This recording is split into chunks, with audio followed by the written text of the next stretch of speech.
I'm Ariana Grande. Hi, I'm Cynthia Erivo. And you're listening to the Broadway Podcast Network. Visit bpn.fm to discover more.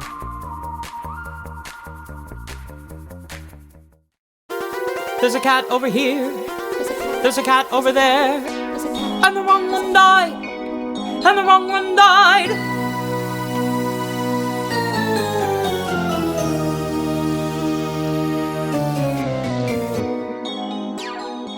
Welcome to The Wrong Cat Died, the podcast breakdown of the catastrophe. I'm your host, Mike Abrams, and today we have another very fun episode.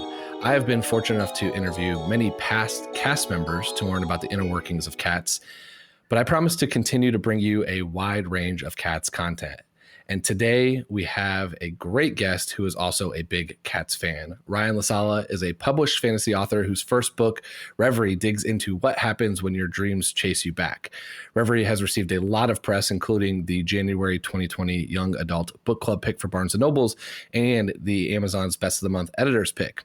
But I plan to discuss absolutely nothing from that today. Instead, if you look at Ryan's bio, the last line says, Ryan loves Cats, the musical, unironically. And that is why I welcome him today. Ryan, welcome to The Wrong Cat Died, and thank you for joining me. I am so excited to be here. This is a dream come true for me. So let's start with, how did you become so obsessed with the musical that it ended up in your bio? Oh gosh, it's become one of those things where like the more people tell you not to do it, the more it becomes like definitive of who you are. And I'm like a very spiteful person. And so as I've gotten like pushback against this, it's just become something that I've like loved being obsessed with. But the way that I found my way into it was, and I've like talked to other people that have kind of similar stories, but the gist of it is that, like, I'm a musical theater gay. Like, I've been in the theater scene for a long time, not professionally or anything like that, but, like, I've grown up around musicals. And yet, despite that, I just never knew anything about Cats. No one could tell me anything about Cats. Or you could have told me anything about Cats, and I wouldn't have been surprised because I just didn't know anything about it.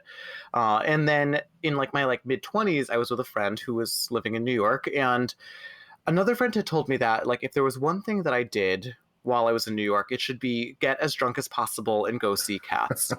And she wouldn't give me like any additional detail, but she had that sort of like moony-eyed like look to her of like someone who's like really like seen some shit. Oh, actually, sorry, can we swear? You can swear, absolutely. All right, so she just looked like completely shell-shocked from her own experience, and like I am always looking for that. Like I'm a fantasy author, I am looking for like the weird and bizarre in every day anyways. And I did think it was weird that like I've been in so many shows and yet like could not tell you a thing about Cats. And so my friend was really resistant to it when I proposed that we enter the lottery, and we had entered, you know, every lottery. And of course, the only one that we won was the Cats lottery. And my friend was like so upset by this. Like, he's like, we've got like this one day that you're here and you want to go see Cats.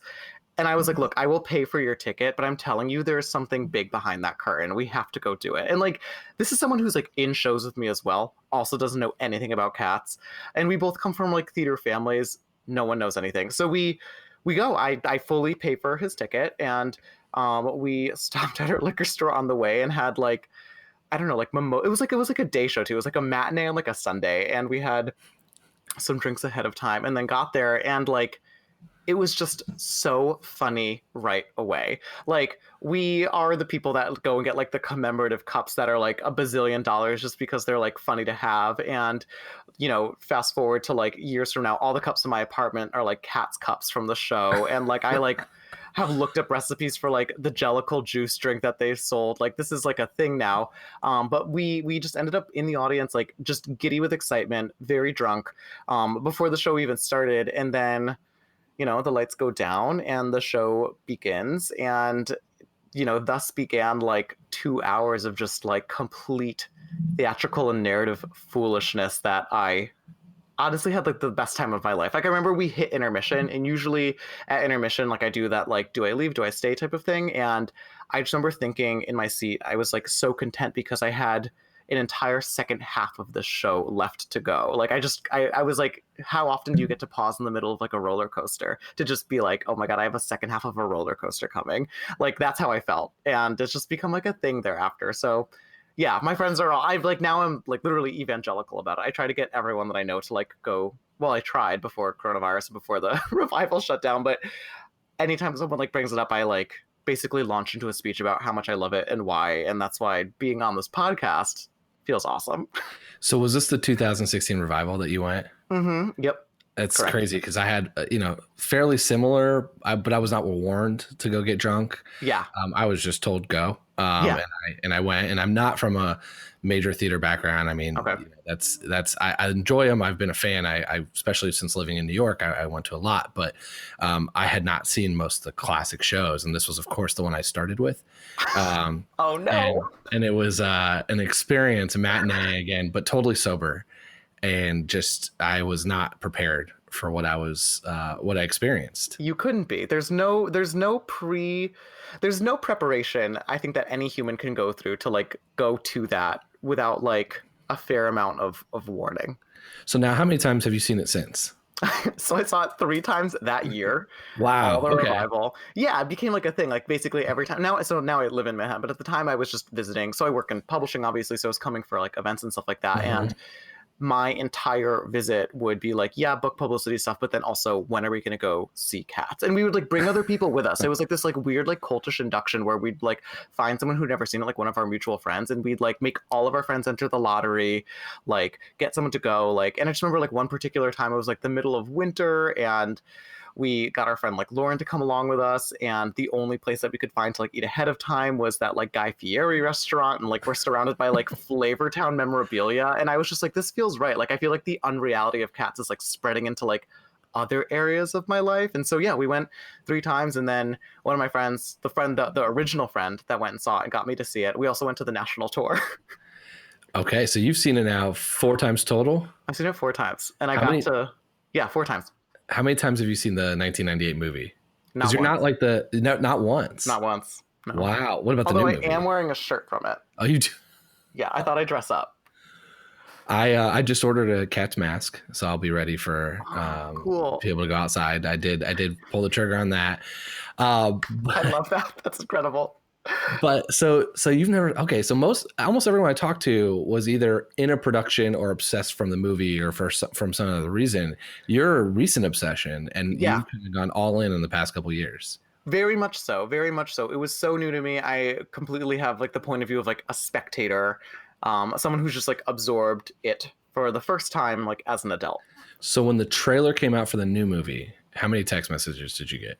Hundreds. It's all people talked to me about for a very long time. I had to like turn off my mentions. It was too much. But at the same time, like exciting, because I knew what the world was going to like inherit when like Cats the movie came out, because I knew suddenly like all these people were going to be like inducted into this like weird new club that I felt like I had been like waving a banner around for like a very long time. So I was very excited by that, and I actually even got invited to like one of those like early screenings, and someone who had like played one of the Cats in the movie was like hosting this like very like bougie like Cats themed New York premiere, and like I got invited simply because I talk about Cats all the time. And it was like me and all of these like really like classy, ritzy like New York gays, and they left me alone for like 5 minutes, and I immediately got my face painted. Like I tried every single Cat snack that they had, and my friends were like, we can't, like, Ryan, we have to go to like an after party after this, and you're literally like dressed as Grisabella. Like we can't take you anywhere. And I was like, well, I'm sorry, like you invited me. Yeah. So you went to one like the week before. Was it at a theater? Was it what? Was it at an AMC theater or It was at, I don't know, it was like right when I moved to New York, and so it was before I really knew what anything was, so I just like got on the subway, got off, and was in the middle of like, I don't know, I felt like I was like in the middle of like Gotham, going to this like dingy theater. It was great. Okay, because I went to a press screening the day after the premiere, about a week before it came out, and it was at a large AMC theater, so it was just kind of at a big it wasn't theater. that. It was like And a boutique theater. I knew it was going to be an interesting experience for the public when about halfway through, a couple people just lost it laughing. Yeah. And I figured if you're in the press screening, you're probably, either a fan or have some relation to it, and not going to sit there and be, Right. cracking up or intoxicated, or, like you're going to take it a little bit more serious. I was told it was definitely not the case. Really? I'm glad. So I got to experience it I think the traditional way of like what most people were. Although it seemed like every one of my friends who went with, there was only like 4 other people in the theater with them. Like it was never a sold out show, and we had a sold out press screening or a full theater. Right. This was interesting because like everyone I had, everyone around me, I think, had some sort of like connection to the person that was in it. And so there was like a level of like revelry that I think was like specific to my screening. I had no idea who this person was, yet I do think second to them, I was probably the person that was like the most into it and probably like knew the most about Cats going into it. And so I was like the most prepared. But yeah, the people that I was with, like, it was very funny, again, after sort of seeing this, like, shocked expression on their face when they were like, what, was that it? Like, are we serious about this? And I was like, yes, that's it. That's Cats. And it was, like, a great thing to, like, revel in after. So so let's talk about the movie. What did you think? Like, as a fan, what was your take? Okay.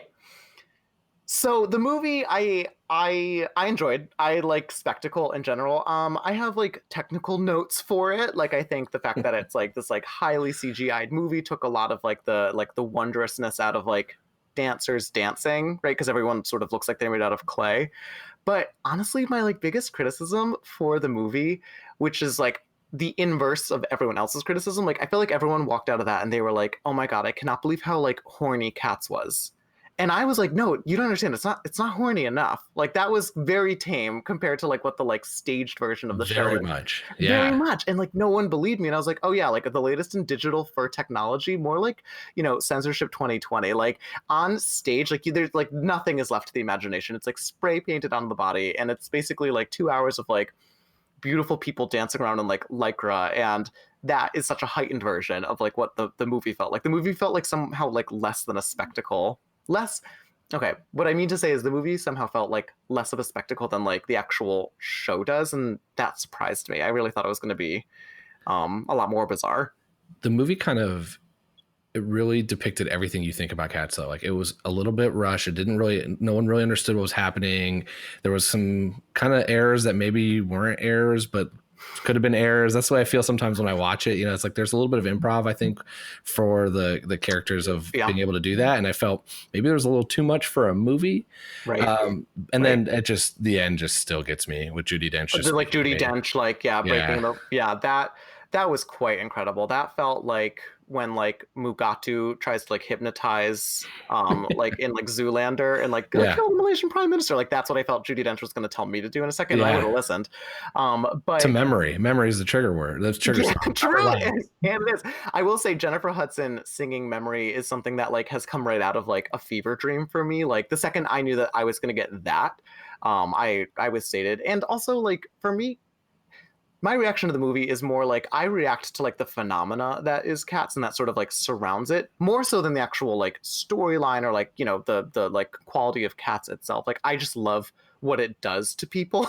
And so I got what I wanted out of it. Like I got all of these people that were like completely baffled and outraged and enlightened and like, you know, amused and entertained. And like that's what I enjoy from like Cats. I just love to witness just like the chaos it breeds into the world. I love that your biggest criticism is it was not horny enough. Yeah, I don't think it went far enough. Which if you really break down the musical, it is aggressively sexual. Yeah, like yes, I agree. So I have a few points I want to get your take on that I've debated or just kind of argued for my podcast from day one. And one of them is that I don't think this is a musical for children, yet there are always a lot of kids that are there. So my question to you is, you know, based on your feedback, exactly what you just said, do you think children should come to the show? Oh my God, this is a rough position to be in because I'm technically a children's author. And so I have to like watch how I answer this. If you're my publicist and you're listening to this, I'm so sorry. I do think it is a good show for kids, not because I want kids like witnessing the like sexy dimension of it, but because so many like gay people that I know knew that they were gay because of like watching that movie, like the Cats movie, or like watching the staged show. And I think that like the storytelling in it and sort of like just like the specificity that like is Cats, I think is like probably not prohibitive to like children in and of itself. Though I will say that like because of the adult nature of like some of the themes, yeah, I can definitely see like a parent wanting to maybe take a step back. But I also don't think that like a lot of that stuff, like I think kids sort of automatically audit the things that they see and censor things that they don't really understand. Like, I don't think anyone's being introduced to intercourse by cats, right? Like, even when I was watching it drunk off my ass, I did not know what was happening when like half of those things were happening. Someone had to like literally point it out to me because I was just like, this is beautiful. I'm watching like some incredible dancing. I didn't know either. And I was like, I don't know, I was like 25 when I saw it. Yeah. So I was the same way. I was, late 20s and did not piece any of that together. And then also it's like, Buster Jones is at strip clubs. And this is about this, this cat's losing its virginity or coming of age. And I'm like, I did not piece any of that together. I was like, oh, it's ballet. I know so little about dance and Broadway that I'm just sitting there going like, oh, like, and I saw Leona Lewis. I'm like, when is she going to sing Memory? Like, that's the only thing I knew. It was the only song I knew coming. And now it's like, of course, it just seems kind of laughable when you think about all the other stuff that comes in this musical. Right. But at that point, I'm like, I knew zero. And, but I do like when I left, I was like, that was a lot. That was a lot. And there was like some 7-8-year-old kids sitting around me. Yeah, because it's like no matter what, it's like it is a horny show, right? Like there's like a horniness to these people like prancing and clawing around that I think is like absolutely unavoidable. But I would say that that's true for anything where you like put gymnasts in like lycra bodysuits. Like, it's just unavoidable. Like Cirque du Soleil, same thing. Like, you can't get around the factor that like these people are using their bodies and manipulating their bodies in such a way that like they're looking to like be evocative, and that's what I felt was missing from the movie. There was no sense of like body to these people. It just looked like these like floating faces on these like, very realistically rendered bodies, but there wasn't a sense of like weight or flesh to any of it. And that's why I was like, oh, this doesn't feel like the same sort of like deeply physical experience that the show feels like. That's totally agree. And then, the human hands and the rumored cat's butthole like cut. The butthole edit, right? Yeah. There was a lot. Again, it's kind of the gift that keeps giving. This is what I mean. It's like the Pandora box of like cultural artifacts. It's just like wild to me. So how many friends have you introduced to cats?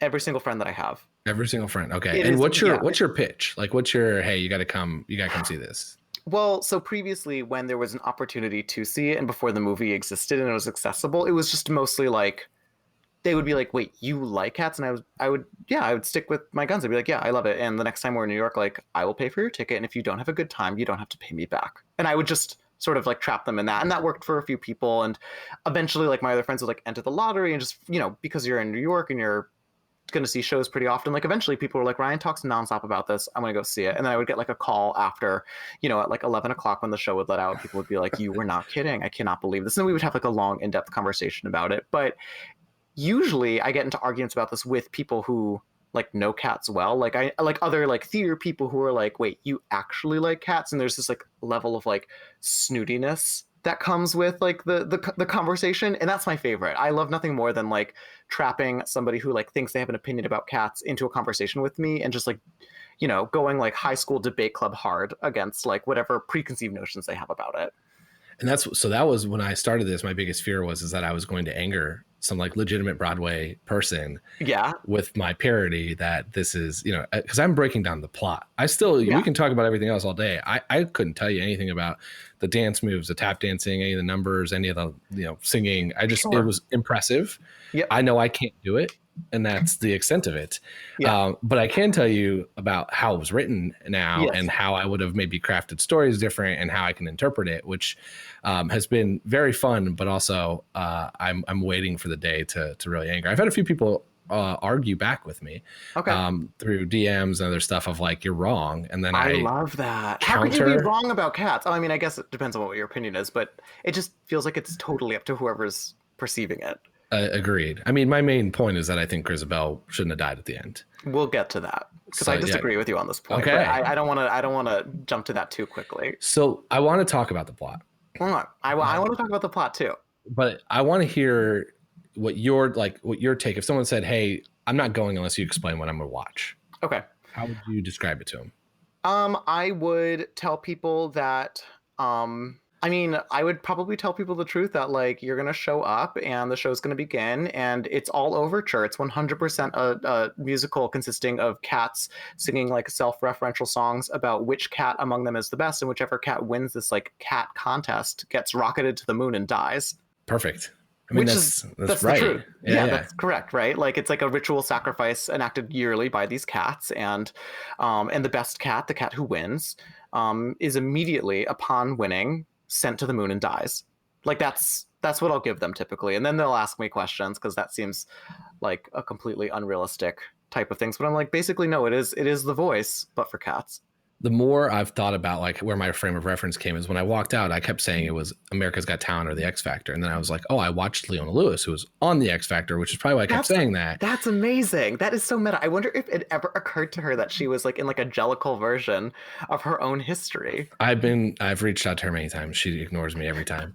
If I ever amass enough star power to like get her on the podcast, like rest assured, I will ask her these questions. Please. Try to get her here. I've asked every single 2016 Revival cast member too, saying, hey, if she's free, I would love to know her take on this. But that's, to me, it was a very meta version of that.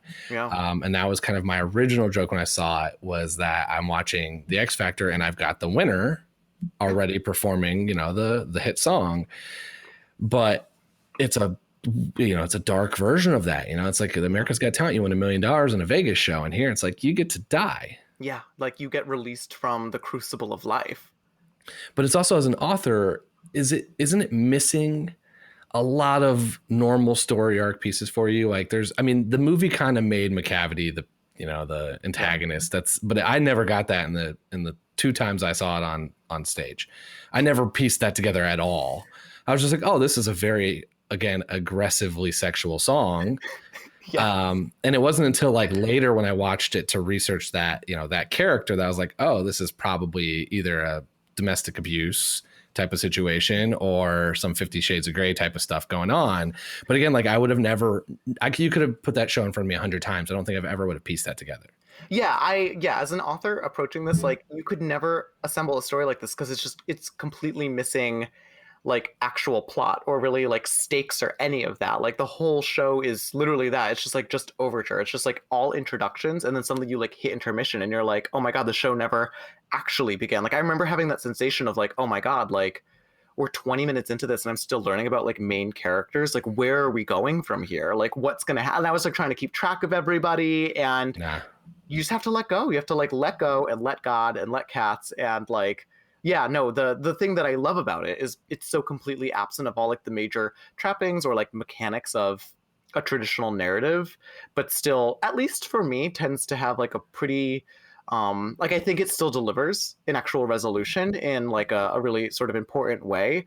And I think it does so in a really like atypical way for people who are used to like a 3-act structure, beginning, middle, and end, rising action, all of that fun stuff. Like it doesn't have any of that somehow, and yet still resolves, which I think is like quite phenomenal.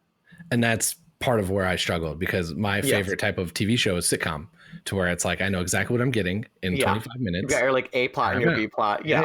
I'm ready. Yeah. I'm ready to go. And this was the opposite of that. Wait, okay, interesting. So you're like, okay, this doesn't have typical structure, yet you still have commentary on like the resolution and like how it should have turned out. Yes, because let's not overstate how the genesis of this podcast happened, which was a one-line joke to a friend that turned into this. But the more I like started thinking about it, I was like, that wasn't like, Memory's a great song. It's like, someone gets to belt it out. It's so fun. But I was like, great song. When I left, the only song I really was singing for the next like week was Mungo, Jerry and Ripple Teaser. Incredible. And I was like, this was so fun. And I was like, if they're really just doing a competition show, like, was that really the best one? Like Rum Tug Tugger puts on a good performance. Mr. Mustafawis puts on a good performance. There's an actual train being built. I'm like, why are we going to reward one song with a winner? So, okay, but this is truly operating from like the premise that like we are attending like Cat's X Factor, and then you're also assuming the criteria by which they're like rating each other. And they're actually, it's not even like, it's not a catmocracy, right? Like it's old Dude's, like he's a dictator, right? Like it's his choice. So you have to think about Simon Cowell.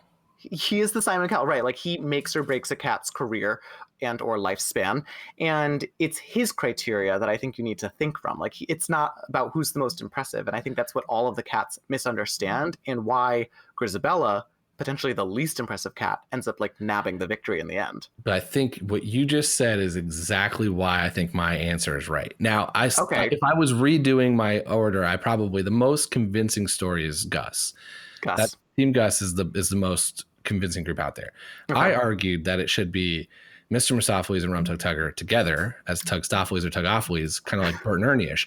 And if you watch The X Factor, I'm pretty sure One Direction, Fifth Harmony, a couple of these others were put together by Simon Cowell They were to win, and they are the biggest hits. So I really think, even with your own argument, I still am right. No, I don't think you are, because I'm not arguing that we're going for like a hit factory. Like we're not sending cats to the Heaviside Lair to perform and make money and records.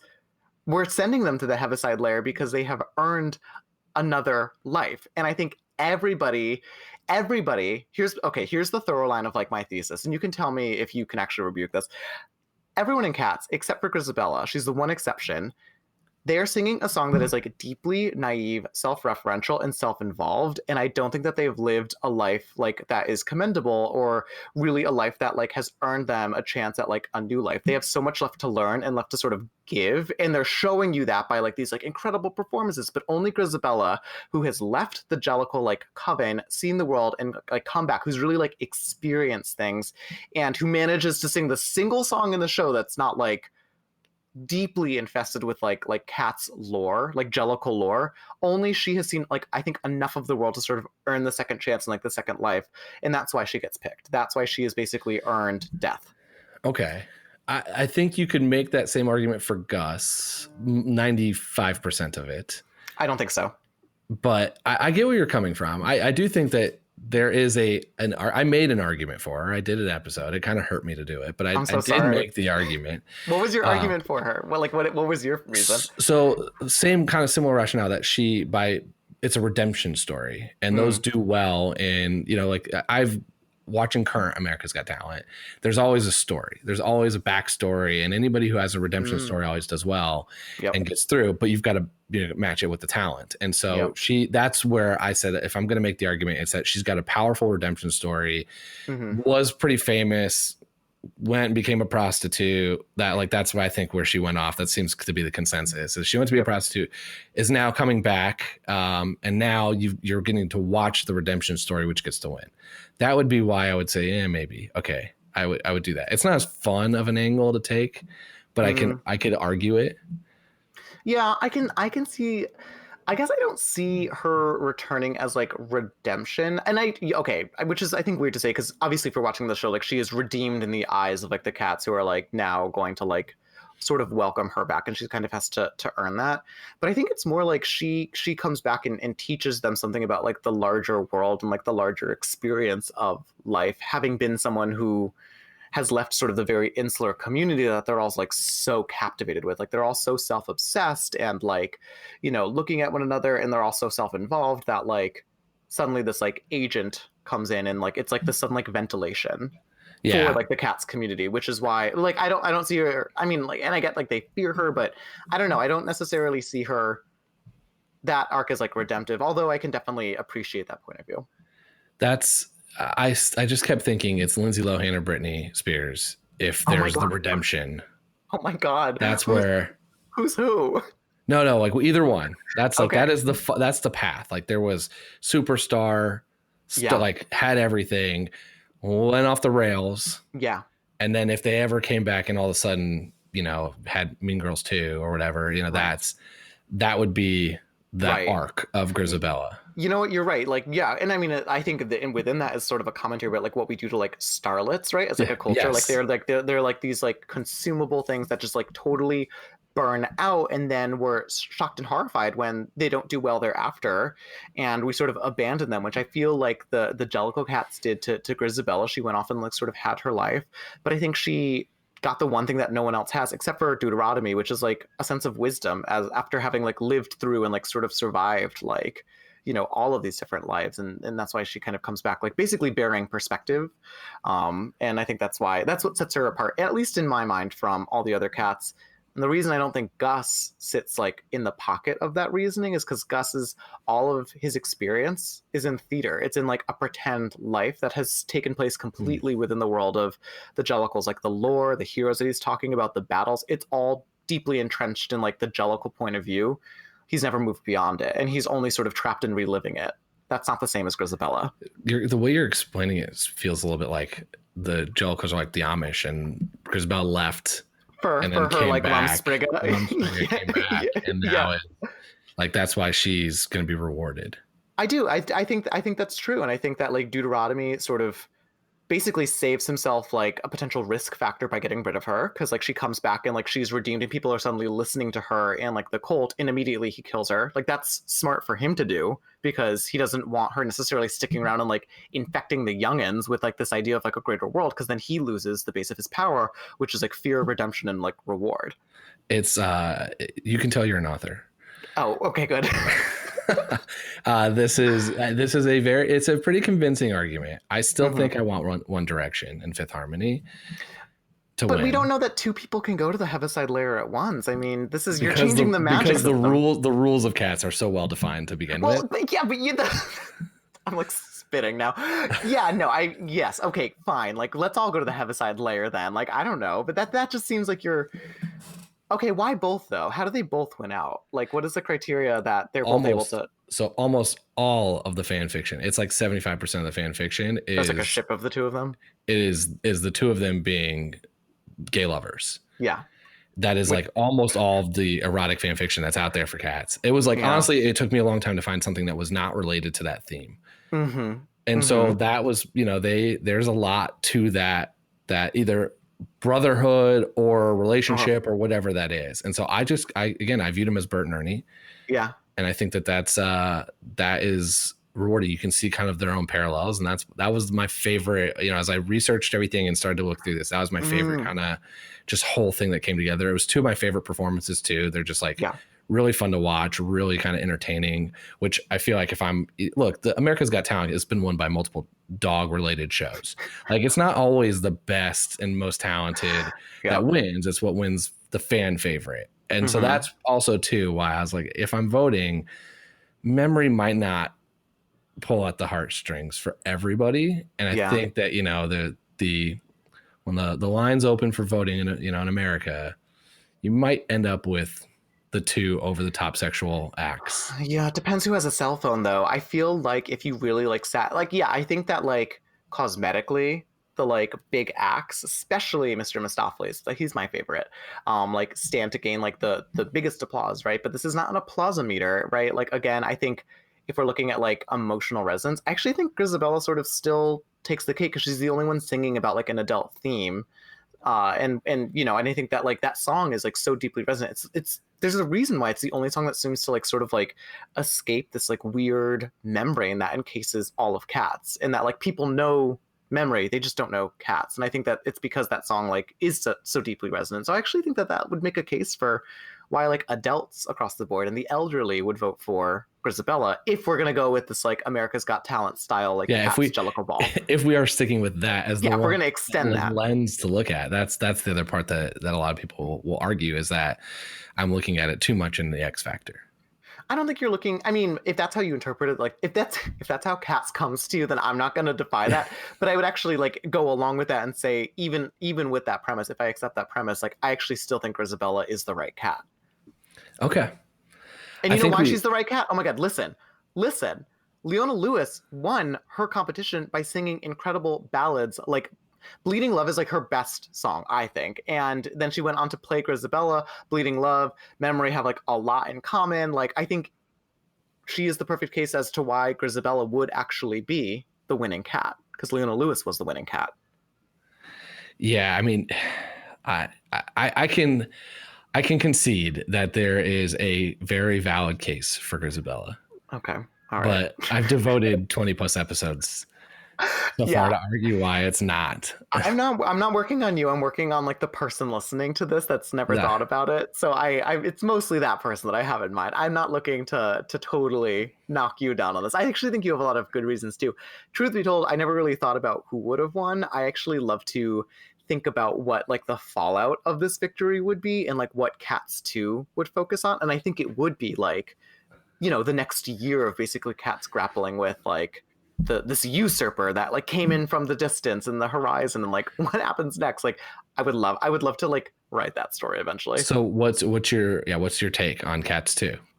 Okay, so I think that if I wrote Cats 2, or if I was interested in a story about Cats 2, it would be from the point of view of someone who follows Grisabella back. Someone who's like worried about her and who's part of her life in like Paris or wherever she is, like either like a friend or like a client or like who knows what, but basically someone who like cares a lot about her, sensed that like there was this like interior sunsetting happening in her where she was like, I must return to like, you know, where it all began. And they follow her back, but they get back right after she's been sacrificed, and they now have to basically like, you know, they're part of it. They can't leave because they've sort of found this like great secret through tracking their friend, and they have to like learn about like the Jellicle ways and like this process, and they end up like talking with the people who like deeply resent Grisabella, people who like deeply respect her and revere her, and like they're bringing to it like our perspective of like, well, this is all deeply fucked up, you understand, but like no one within the Jellicle circle like gets it. And I think that would be like an amazing conversation to have like in the world of Cats, but still between cats. I like it. I have a different angle that I'm taking. Okay, I'm all ears. Let me hear it. I kind of teased a little bit in my episode with Peter, because Peter's, I think, pretty much only a 2016 revival cat and kind of a very weird cat in the first place. But there is a rumor that there's a baby Grisabella, which is an ensemble character that is in the very first dance. So that, and then the fact that it was Peter, which would I kind of joked was the, you know, Saint Peter, is I think she goes to the Heaviside Layer and you get a ghost of like Catsmith's Pass. It would be the angle I would take, and she comes back with Peter, and they're in the first dance number. But then you kind of get to see, I think you do the inverse of what the cat currently is. She gets to see all the lives she ruined in year 2 because she got picked and they didn't, and all the aftermath of that. Oh, so okay, yeah. Well, I mean, this begs the question of like, what's beyond the Heaviside Layer? Like, where's she go? And like, we think she gets reborn, but like, what cat can attest to that? Yeah, we don't know. Who can prove it? It could be like they could get turned into cat food, and it could be like a Cloud Atlas scenario. We don't know. So it's her and Peter, and they're coming back, and they're doing cat by cat what's happening now in their lives. Is she a ghost? Is she a ghost, or is she like the baby Grisabella in the beginning? So I think you know, without spoiling the ending, you could have her be reborn. You could have her realize that she was not the right choice and wants to go back. You know, there's a lot of different ways you could end this. It just depends on what Cats 2, you know, how much of a sequel do you want to make it? Is it going to be more like Ocean's 12, or is it going to be more like, you know, a different sequel? Right. We could do it like the Jurassic Park franchise, in which every movie is exactly the same. Like, we just keep making the same mistake. Like that could, I mean, they've been very successful with that. So we could do the same thing. Oh my God. What if Grisabella goes to the Heaviside Layer and like the moon or whatever their like deity is, like sends her back, and she's reborn into the body of like Mungo Jerry, and like that's the life that she gets to live. Basically, she has to live every single cat's life until she becomes like the moon itself, right? Like this like all-seeing perspective. So you're writing like 20 movies now. Well, we'd like speed it up because that would get tedious. There's like so many cats, and like, what is she gonna do? But it would be like every episode she's like living the life or attending to the life of like a different cat, sort of failing, right? Because she was successful, so maybe she sort of has to like take that with her. I don't know. I think there's a lot of maybe Groundhog's Day, where she wakes up as a different cat every day. Right, Groundhog's Day. Yeah, exactly. Or maybe as like one of the cockroaches from like the Jenny Annie Dots number. Like, there's infinite possibilities. Okay, we've debated my main thesis. We've written Cats 2. We've written Cats 2, 3, 4, and 5. I do want to hear a couple quick things. Who would you want to be? Who would you want to play if you were playing in the show? I think I would want to play Mr. Mistopheles, because I like the idea that it's not clear if there's like real magic to what he does, or if it's like just like showmanship. And also that role's like incredibly like athletic, and Ricky in the revival has an amazing ass, and I would like to think that I too would have an amazing ass if given the chance to play Mr. Mistopheles. Okay, favorite song? Ooh, I think the first song, what is it? The one where it's like the first song about like Welcome to the Jellicle Ball or whatever. I think it's just called the Jellicle Ball, right? I was listening to Cats earlier, and I'm sure that I have it up still. But yeah, it's like whatever, like the first one, which is like Practical Cats to Spectacle, like that song I think is so wild, and it achieves so much in like such a short amount of time, but also like manages to tell you absolutely nothing about like what's about to happen. Like I love that song. That I might be listen to it all the time. The naming of the cats. No, it's the one right before. It's the one right before it. Okay. Yeah, where they're like marching around. Someone hits a high C. Like I don't know. I do love like opening numbers in general, and that's sort of like the opening number. I also like. I dig Memory. I really dig Memory, specifically Memory sung by Mammy Paris, who's the Grisabella that I saw. Mammy, is it Mammy? Is that how you say her name? Yeah, she was awesome. I did talk with her. Incredible. I got to see her because I saw the first one I saw was Leona Lewis. The second one I saw was her. Yeah, and she was amazing. It was one of the most incredible, astounding performances I've ever seen. And so when I listen to that song, I specifically seek out like clips of her doing it. There's one from like the Macy's Day Parade, and it's like a Thanksgiving themed like Cats performance, and I cannot tell you how many times I've watched specifically that. That's amazing. Yeah. Which cat would you want to be quarantined with if you were stuck in a house? No. How do people answer this? Has anyone else had to answer that? Have you like? I've had a few people that have answered, but there's a lot. It's a wide range of choices. I think I would have to go with Rum Tum Tugger, not because I have like this like weird attraction to him, but just because he seems like fun and someone that I feel like he's like an extroverted introvert. Like after he's done performing and like doing his thing, he probably just likes to like sit back and chill and like watch anime, and that's very much my vibe. It's interesting you say that because I think I'm the inverse version of that for the same reason, which is why I want Buster Jones, because I know I'm going to eat well. Yeah. I think he's probably a little bit more outgoing than he shows off. Yeah. And so we'd probably have some good bourbon and drinks and food and everything and just kind of hang out, and he'd be a fun person to chat with. I think he'd be fun. I think he'd have good stories. I would just worry about like sharing snacks and like territoriality. He doesn't seem to be someone who like exercises a lot of restraint. In fact, it seems like a character trait of his that like he'll just eat whatever. And I can just tell you, if I like opened up a can of Pringles that I was really looking forward to, and it was like 3 Pringles left, it would be a massacre. It would be a murder. It'd be gone. Cat guts everywhere. Yeah, I would send him right to the heaviside layer, if you know what I mean. Love it. All right. So I think we've covered everything. I'm looking through here. I think we covered every single thing that I wanted to ask you. So I guess let me ask you the important questions, which is, how do we stay in touch with you on social media? How do we get your book? Like, tell the listeners. If you haven't had like enough of this, I talk about cats all the time. So I truly like you. If you want more of this, let me know. It's something I love talking about. But you can find me on Twitter. I'm mostly on Twitter at Ryality, RYALITY. Honestly, if you Google Ryan La Sala, there's not many of us, so I'll probably come up. I'm on Twitter. I've got an Instagram. I make YouTube videos. Probably do need to make a YouTube video about cats because, again, the narrative structure of it I think is very specific. It needs to be talked about. And my book, Reverie, came out in December 2019, so you can pick that up. I've got a second book called Bedazzled coming out in January 2021, which is about 2 ex-boyfriends who are taking out their breakup over a competitive arts and crafts competition. So if you like costuming or any of that, or like cosplay, it's about cosplay, that book would be for you. And I've got other books that are in the works that I think will appeal to many Cats fans. Amazing. Amazing. Well, thank you so much for joining me. This has been an absolute pleasure. And any parting Cats words for the listeners? You can't break the fourth wall because it's a podcast, but what's your, give us the Judi Dench ending. Give me the Judi Dench ending. Do what you can to suppress the curve of coronavirus, because my number one priority in life is getting to go back to Cats in person. And I think there's nothing that is as like substantial and like foundationally shaking as like seeing that in person with someone who's never seen it before. If you ever get the chance to like trick someone into going to see Cats, like absolutely please do that. So in the meantime, stay safe, stay well, but we have to do our best to not succumb to a pandemic, in part because I need to go see Cats again in person. It's very important that I do that.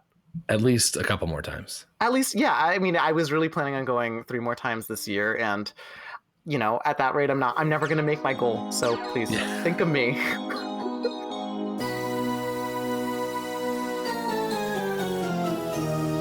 Amazing. Thank you again. And for everyone else to follow along, you can subscribe on Apple Podcasts, Spotify, Stitcher, or anywhere else that you listen to podcasts. Follow us on Twitter and Instagram at The Wrong Cat Died, or check us out on our website, thewrongcatdied.com.